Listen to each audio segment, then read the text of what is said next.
ngoba induna iyalawula ngisho abe kuthi usuka iziphi esigodini kuyalwiwa manje kodwa induna bisifikile sithi manje ngilento phela nje bisihlala phansi ibahlanganisa abantu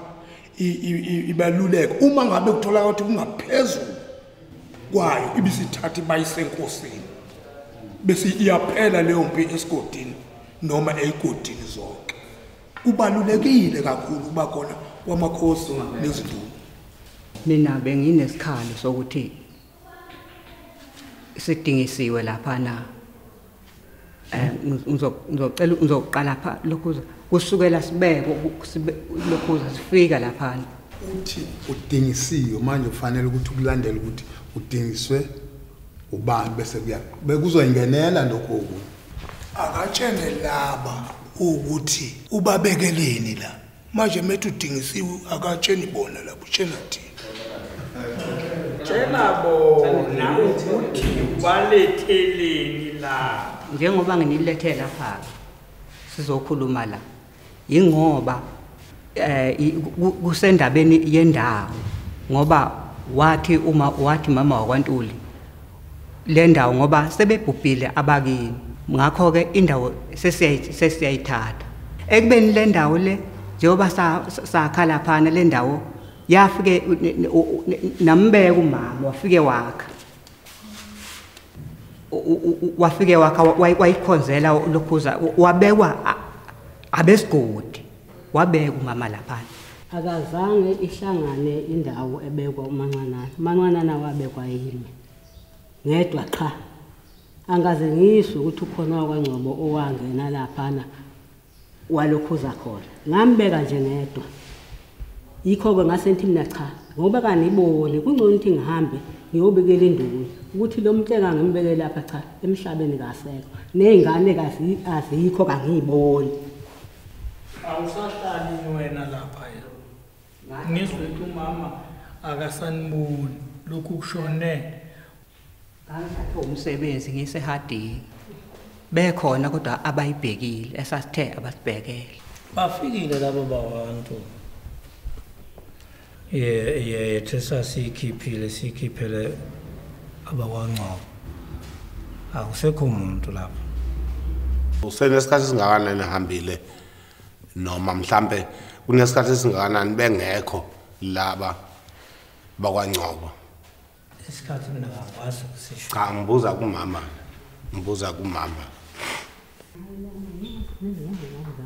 kunesikhathi kodwa sisithi isikhathi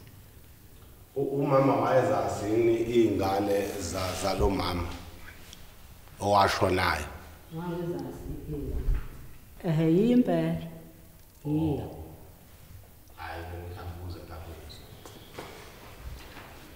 kanti umuntu akavalelisi yini enduneni cha nduni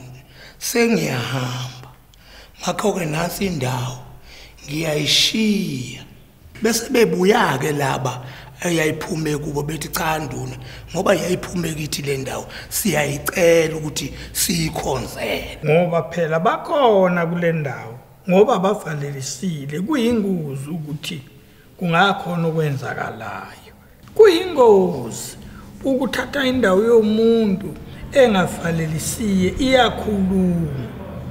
kodwa kubizi lokho ukuthi sambuye mina indawo yakithi singasekho ngizobuya ngibhekela le ndawo uma ethi uyafika umuntu ethi ukhuluma umfeni uthi cha mani ukhona umnikazi wale ndawo akavalelisiye la umuka wacabasha nje nanti iyadi le lwalaba bakwaNgcobo nabakwaNtuli balulungise kahle le muva esigodini singajabula nathi futhi ukuthi induna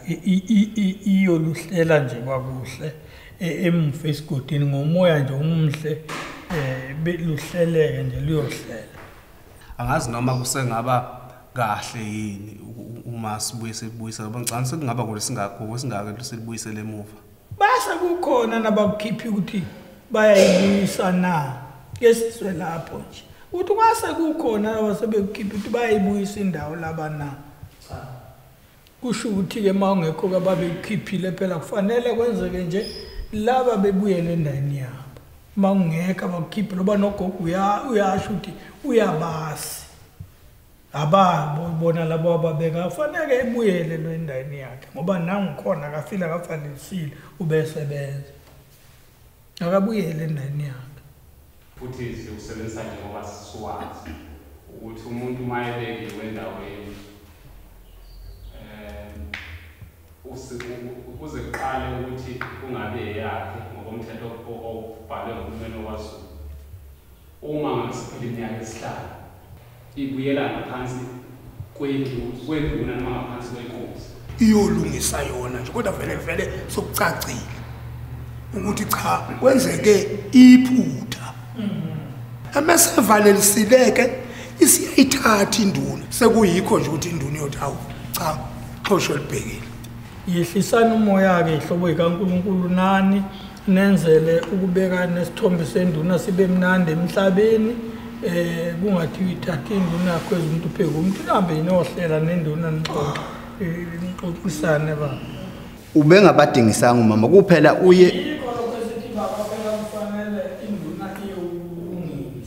sisesweni lokona lapho uma uqhuzukile alunqamula unyawo lwakho ngoba uqhuzukile namhlanje sokufanele mawulunquma unyawo kuphola isilonda uhambe sithethelelane futhi ukuthi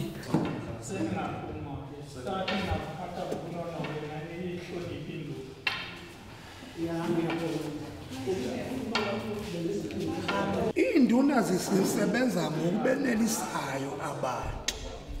ngoba egodini zeinduna izona induna elibhekele ngisho ubugebengu ngishoni ukhishinyo kuyiwendunini kodwa abantu abaningi bakukhonzile ubukhona beinduna nobukhona bobukhosi babo. Black as I am, this area is not good for me, it's good for somebody else. That's an insult.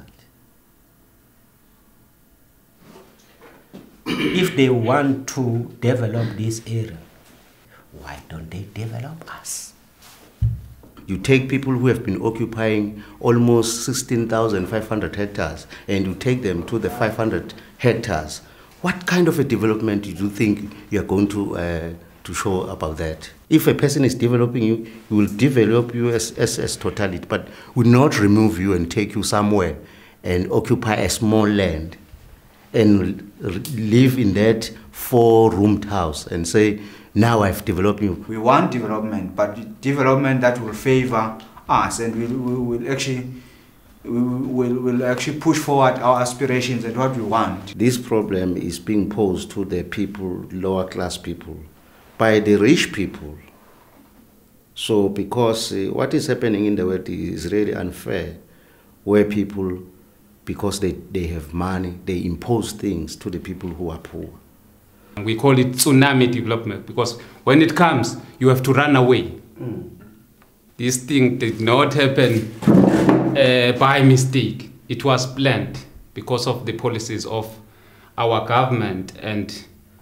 international communities. That is, we call it neoliberal policies, where there are some agreements that are forged between countries to allow such development to happen. They call it development.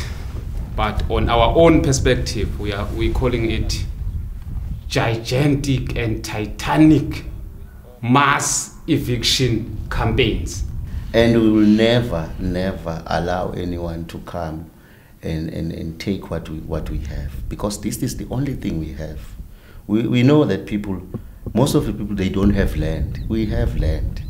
This is our land. So we rather die to give it to anyone.